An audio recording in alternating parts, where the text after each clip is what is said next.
अगर आपका बिहार में किसी भी तरीके का कोई ज़मीन है जिसका आप ऑनलाइन रसीद काटना चाहते हैं, मतलब कि उस ज़मीन का मलगुजारी या जो है लोग लगान भी कहते हैं, ये करना चाहते हैं, तो कैसे आप खुद से ऑनलाइन कर सकते हैं वो मैं आपको इस वीडियो में बताऊंगा। तो चलिए शुरुआत करते हैं। सो हाय एवरीवन, मेरा नाम विजय है और आप देख रहे हैं विजय सॉल्यूशन। तो सबसे पहले बता देते हैं कि अगर आप किसी भी ज़मीन का रसीद काटना चाहते हैं ऑनलाइन खुद से, तो उसके लिए ज़रूरी है कि मान लीजिए अगर आपने कोई नया ज़मीन खरीद रखा है तो उसका दाखिल खारिज आप अपने नाम से कराओगे तभी जो है आप उसका ऑनलाइन रसीद काट सकते हो। बिना दाखिल खारिज के ये नहीं होता है। लेकिन अगर आपका पुराना ज़मीन है, ऑलरेडी जो है वो दाखिल खारिज हुआ पड़ा है और ऑनलाइन शो कर रहा है, तो आप उसका रसीद आराम से काट सकते हैं। तो बहुत सारे लोग जो नया खरीदते हैं उनको लगता है कि मैंने रजिस्ट्री करा लिया, अब रजिस्ट्री कराने के बाद डायरेक्ट ऑनलाइन रसीद कटवा लूँगा। ऐसा संभव नहीं है। आपको रजिस्ट्री कराने के बाद पहले दाखिल खारिज कराना होगा और जब दाखिल खारिज हो जाएगा तब आप ऑनलाइन रसीद काट सकते हैं। सो ये सारी चीज़ समझ गए। अगर आपका पुराना है तो आप ऑफकोर्स काट सकते हैं, जो कि मैं आपको बताने जा रहा हूँ। तो चलिए अब बिना देरी के बता देते हैं कि कैसे आप ज़मीन का रसीद काट सकते हैं। उससे पहले आप क्या कर सकते हैं, हमारे इस वेबसाइट पर आप आ सकते हैं। इस वेबसाइट पर आने का आपको ये फ़ायदा मिलेगा, डायरेक्ट लिंक मिल जाएगा, साथ ही बहुत सारे इन्फॉर्मेशन जो है मैंने यहाँ पे एक एक करके समझा रखा है। तो आपको जो है मान लीजिए आप नया भी है और इसके बारे में ज़्यादा जानकारी नहीं है, तो आप सब चीज़ पढ़ेंगे तो समझ जाएंगे। मैंने ज़मीन का रसीद काटने से लेकर जो भी जरूरी बातें हैं वो सब चीज़ आपको यहाँ पे हिंदी में मैंने लिख रखा है, तो आप इसको पढ़ेंगे तो समझ जाएंगे। फिलहाल मैं आपको बताने जा रहा हूँ कि किस तरीके से आप रसीद काट सकते हैं। तो उसके लिए आपको क्या करना है, देखिए यहाँ पे एक ऑफिशियल वेबसाइट का लिंक दिया हुआ है या ज़मीन रसीद का डायरेक्ट जो है ये लिंक दिया हुआ है। इन दोनों में से किसी भी वेबसाइट पर जा सकते हैं। ओके, तो चलिए मैं यहाँ पे डायरेक्ट वाला जो ज़मीन का ये वेबसाइट का लिंक दिया हुआ है इस पर क्लिक करता हूँ। जैसे मैं इस पर क्लिक करूँगा यह वेबसाइट कुछ इस तरीके से खुल करके आ जाएगा। आपको यहाँ पे दो ऑप्शन मिलता है, एक लंबित भुगतान देखे और ऑनलाइन भुगतान करें। इन दोनों में से कोई भी आप कर सकते हैं। मान लीजिए कि हमें इसका करना है तो मैं इस पर क्लिक कर देता हूँ। जैसे मैं इस पर क्लिक करूँगा तो यहाँ पर कहा जाता है कि ऑनलाइन भुगतान करने के लिए आपका जो है लॉगिन होना जरूरी है। अगर आपका अकाउंट नहीं है तो आपको एक अकाउंट बनाना पड़ेगा। अकाउंट कैसे बनाते हैं उसमें मैं ऑलरेडी वीडियो बना चुका हूँ हमारे चैनल पे, तो वहाँ पे देख सकते हैं। हमारा ऑलरेडी अकाउंट बना है, इसलिए डायरेक्ट मैं लॉगिन कर ले रहा हूँ। तो लॉगिन करने के लिए मैं सिंपल से यहाँ पे क्या कर रहा हूँ, यहाँ पे ओके कर रहा हूँ और जैसे मैं ओके पे क्लिक करूँगा तो यहाँ पे लॉगिन के लिए पूछेगा। जो हमारा मोबाइल नंबर है वो मैं यहाँ पे देता हूँ और उसके बाद जो है कैप्चा कोड देख रहे हैं ये वाला भर देता हूँ और उसके बाद साइन इन पे क्लिक कर लेता हूँ।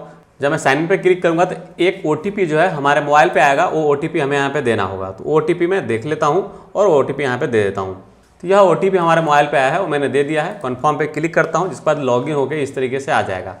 अब आप यहाँ पे देखेंगे तो काफ़ी सारे ऑप्शन मिलते हैं। इसमें आपको जो है ऑनलाइन लगान भुगतान करने वाला जो ऑप्शन है, सिंपल सा इस पर क्लिक करना है।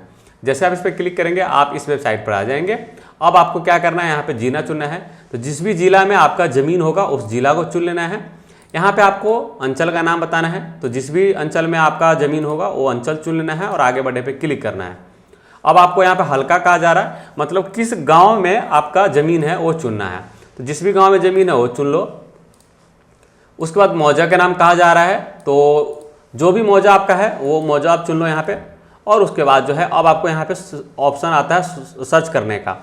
तो अगर रैयत के नाम से सर्च करना है तो यह चुन लो, खाता नंबर है तो यह चुन लो। तो जिस भी डिटेल से आप सर्च करना चाहते हैं उससे आप सर्च कर सकते हैं। तो मेरे पास यहाँ पे खाता नंबर है, मैं ये चुन लेता हूँ और उसके बाद इस पर खाता नंबर दे दिया है। नीचे आ जाता हूँ, यहाँ पे ये 5+5 पूछ रहा है, मैं 10 कर दे रहा हूँ यहाँ पे और उसके बाद खोजे पे क्लिक कर देना है। जब ये खोजे बटन पे क्लिक करेंगे तो ऑटोमेटिक सर्च कर लेगा कि जो हमने खाता नंबर यहाँ पे दिया है इस खाता में जिस का ज़मीन है सबका यहाँ पे दिया हुआ है। तो अब यहाँ पे जिसका नाम आ जाएगा तो नाम से आपको पता चल जाएगा कि कौन सा आपको पेमेंट करना है। मान लीजिए कि हमें ये वाला पेमेंट करना है, तो मैं सिंपल सा इस पर देखे पे क्लिक कर रहा हूँ। जब मैं इस पर क्लिक करूँगा तो कुछ इस तरीके से आ जाएगा। यहाँ पे डिटेल भी आ जाता है कि कौन कौन ऑनर है। तो इस ज़मीन में जितने भी मालिक होगा वो 2 मालिक है, तो उन दोनों का नाम और उनके पति का नाम, अगर लेडीज होगा तो पति का नाम होगा और अगर कोई जेंट्स होगा तो उसके पिता का नाम होगा। यहाँ पे दिया हुआ है। यहाँ पे खाता नंबर और प्लॉट संख्या दिया रहता है आपको और कितना ज़मीन है वो भी लिखा हुआ रहता है। आपको जो यहाँ पे पेमेंट दिया गया है यह पेमेंट आपको करना पड़ेगा। उसके लिए आपको क्या करना है, नीचे आ जाना है। यहाँ पे रिमीटर नेम कहा जा रहा है, मतलब कि जो पेमेंट कर रहा है उसका नाम देना है। तो जैसे मान लीजिए मैं पेमेंट कर रहा हूँ तो मैं अपना नाम यहाँ पे दे देता हूँ। ओके, तो यह अगर आप साइबर कैफे वाले हैं तो कोशिश करें कि आप जो है अगर मान लीजिए किसी का ज़मीन दूसरे का ज़मीन का आप भर रहे हैं तो आप अपना नाम न दें। यहाँ पे जो है आप कोशिश करेंगे तो जिसके नाम से ज़मीन है उसका नाम आप दे दो तब भी कोई दिक्कत नहीं है। उसका मोबाइल नंबर दे दो तब भी दिक्कत नहीं है। आप अपना भी दे दोगे तो कोई दिक्कत नहीं है, लेकिन उसका दे दोगे तो ज़्यादा अच्छा बस रहेगा। यहाँ पे मैंने अपना नाम दे दिया है। यहाँ पे मोबाइल नंबर जो है वो मैं यहाँ पे दे देता हूँ। और उसके बाद जो है एड्रेस कहा जा रहा है, जो भी एड्रेस होगा वो यहाँ पे दे देना है। तो मैंने अपने ऐसे एक एड्रेस जो है यहाँ पे दे दिया है, जो भी एड्रेस होगा आप दे सकते हैं। एक चीज आप यहाँ पे देखेंगे कि यहाँ पे कहा जा रहा है, जैसे आप कई बार भुगतान कर देते हैं तो जो है रसीद आपको नहीं मिल पाता है, तो ऐसी स्थिति में आपको दोबारा भुगतान करने की जरूरत नहीं है, पहले आप अपना स्थिति चेक करें। तो जो आप लगान भरते हैं उसका स्थिति कैसे चेक करते हैं वो मैं अपने अगले वीडियो में बता दूंगा, वैसे पुराना वीडियो हमारे चैनल पे होगा तो आप देख सकते हैं। तो वही चीज़ यहाँ पे कहा जा रहा है कि एक बार पेमेंट करने के बाद दोबारा पेमेंट करने की जरूरत नहीं है सेम जमीन के लिए। अगर कोई दिक्कत है तो यहाँ पे ईमेल आईडी दिया हुआ है, तो इस ईमेल आईडी पे आप मेल कर देंगे कि आप अपना जमीन डिटेल या जो भी पेमेंट हुआ उसका सारा प्रूफ के साथ, तो लोग क्रॉस चेक करके आपका जो है कंफर्म कर देंगे। ओके, तो दोबारा पेमेंट करने की जरूरत नहीं, वो यहाँ पे बताया गया है। अभी मैंने ये तीनों डिटेल दे दिया है, अब मैं इस पर क्लिक करूंगा और उसके बाद कहा जा रहा है कि यह ट्रांजैक्शन नंबर जो है आपको कहीं लिख करके या फोटो खींच के रख लेना है, क्योंकि इसी से आप कंप्लेन कर सकते हैं।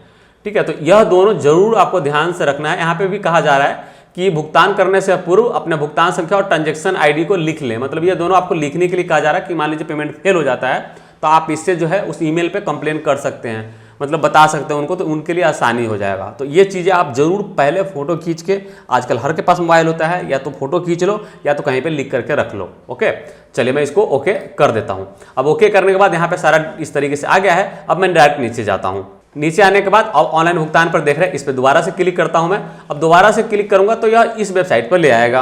अब इस वेबसाइट पर लाएगा तो यहाँ पे सब चीज बताया गया है कि यह सारी चीजें है, पे ये है और आपको कैसे पेमेंट करना है। तो अगर आपको कैश से भी आप जमा कर सकते हो या चेक से भी जमा कर सकते हो।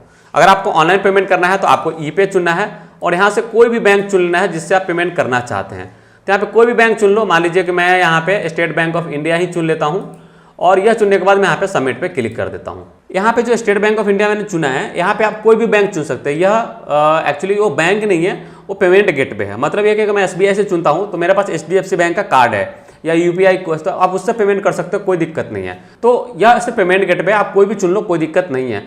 बट SBI है ऑप्शन तो मैं SBI चुन लिया हूँ, वो आपके ऊपर डिपेंड करता है कि आप कौन चुनेंगे।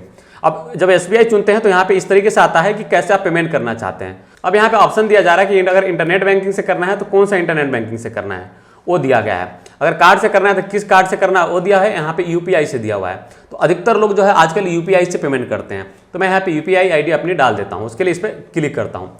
जब मैं क्लिक करूँगा तो यह कुछ इस तरीके से आ जाएगा।